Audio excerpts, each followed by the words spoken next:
Teologia Reformada, por James Montgomery Boyce.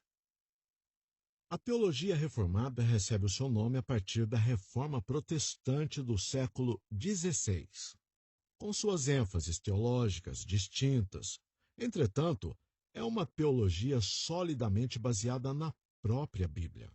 Os crentes que seguem a tradição reformada estimam as contribuições específicas de pessoas como Martinho Lutero, John Knox e particularmente João Calvino, mas eles também encontram seus poderosos distintivos nos gigantes da fé que viveram antes deles, tais como Anselmo e Agostinho, e, finalmente, nas cartas de Paulo e nos ensinamentos de Jesus Cristo. Os cristãos reformados sustentam as doutrinas características de todos os cristãos, incluindo a Trindade, a verdadeira divindade e verdadeira humanidade de Jesus Cristo, a necessidade da expiação de Jesus pelo pecado, a Igreja como uma instituição divinamente ordenada, a inspiração da Bíblia, a exigência que os cristãos vivam vidas moralmente corretas e a ressurreição do corpo. Eles sustentam outras doutrinas em comum com os cristãos evangélicos, como a justificação pela fé, a necessidade do novo nascimento, o retorno pessoal e visível de Jesus Cristo e a grande comissão. O que, então, é distintivo em relação à teologia reformada? Primeiro, a doutrina da Escritura. O compromisso reformado com a Escritura enfatiza a inspiração, autoridade e suficiência da Bíblia. Visto que a Bíblia é a palavra de Deus e por isso tem a autoridade do próprio Deus, as pessoas reformadas afirmam que esta autoridade é superior à de todos os governos e a todas as hierarquias da Igreja. Essa convicção deu aos crentes reformados a coragem de portarem-se contra a tirania e fez com que a teologia reformada se tornasse uma força revolucionária na sociedade. A suficiência das Escrituras significa que elas não precisam de ser complementadas por uma revelação especial nova ou em curso. A Bíblia é o guia completamente suficiente para a nossa maneira de pensar e sobre como devemos viver como cristãos. Os reformadores, e particularmente João Calvino, ressaltaram como a forma e o objetivo da palavra escrita e o ministério interior e sobrenatural do Espírito Santo trabalham em conjunto. O Espírito Santo iluminando a palavra para o povo de Deus. A palavra sem a iluminação do Espírito Santo continua a ser um livro fechado. A suposta direção do Espírito sem a palavra leva a erros e excessos. Os reformadores também insistiram sobre o direito dos crentes de estudarem as Escrituras por si mesmos. Apesar de não negarem o valor de professores formados, eles compreenderam que a clareza das Escrituras em assuntos essenciais para a salvação torna a Bíblia propriedade de todo crente. Este direito de acesso sempre vem acompanhado da responsabilidade de uma interpretação cuidadosa e precisa. Segundo, a soberania de Deus. Para a maioria do povo reformado, o principal e mais distintivo artigo do credo é a soberania de Deus. Soberania significa governo. E a soberania de Deus significa que Deus governa sua criação com poder e autoridade absolutos. Ele determina o que acontecerá e isto acontece. Deus não está alarmado, frustrado ou derrotado pelas circunstâncias, pelo pecado ou pela rebelião de suas criaturas. Terceiro, as doutrinas da graça. A teologia reformada enfatiza as doutrinas da graça, mais conhecidas pelo acrônimo TULIP. Embora este acrônimo não corresponda aos melhores nomes possíveis para 5 doutrinas. T significa total depravity, depravação total. Isso não significa que todas as pessoas são tão más quanto elas poderiam ser. Significa, sim, que todos os seres humanos são afetados pelo pecado em todas as áreas de seus pensamentos e conduta, pelo que nada que sai de algum homem à parte da graça regeneradora de Deus pode agradar a Deus. No que concerne aos nossos relacionamentos com Deus, estamos todos tão arruinados pelo pecado que nenhum de nós pode entender adequadamente Deus ou os caminhos de Deus. Também não buscamos a Deus a menos que Ele primeiro opere dentro de nós para nos conduzir a buscá-lo. U significa unconditional election, eleição incondicional. Uma ênfase na eleição incomoda muitas pessoas.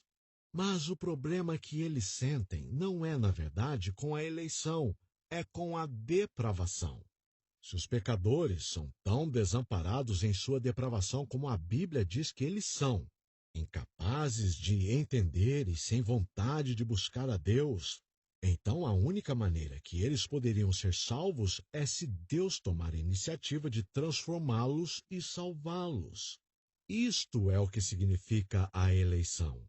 É Deus escolhendo salvar aqueles que, se não fosse a sua escolha soberana e suas ações subsequentes, certamente pereceriam. L significa limited atonement, expiação limitada.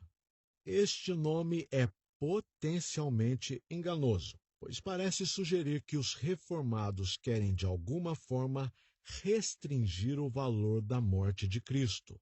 Este não é o caso. A questão é: qual é o propósito da morte de Cristo? O que ela realizou na mesma? Será que Cristo pretendeu fazer da salvação nada além de uma possibilidade? Ou ele realmente salva aqueles por quem ele morreu?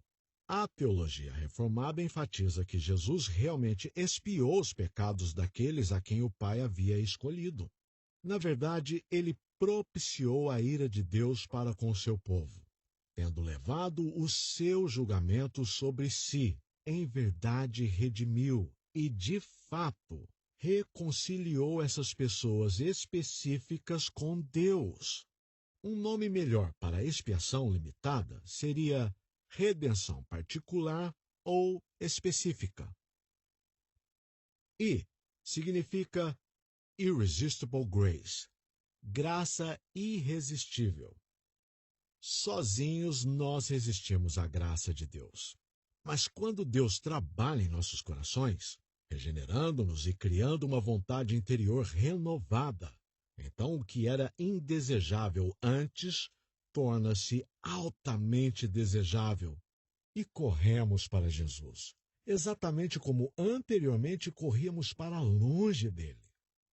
Pecadores caídos resistem à graça de Deus, mas a sua graça regeneradora é eficaz. Ela supera o pecado e cumpre o propósito de Deus. P significa Perseverance of the Saints, perseverança dos santos. Um nome melhor seria a perseverança de Deus com os santos. Mas ambas as ideias estão realmente envolvidas. Deus persevera conosco, nos impedindo de apostatar, o que certamente faríamos se Ele não fosse conosco. Mas porque Ele persevera, nós também perseveramos. Na verdade, a perseverança é a prova definitiva de eleição. Nós perseveramos porque Deus nos preserva de cair e de nos desviarmos dele total e finalmente. Quarto, o mandato cultural.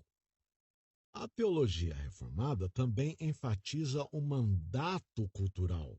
ou a obrigação dos cristãos de viverem ativamente na sociedade e trabalharem para a transformação do mundo e de suas culturas.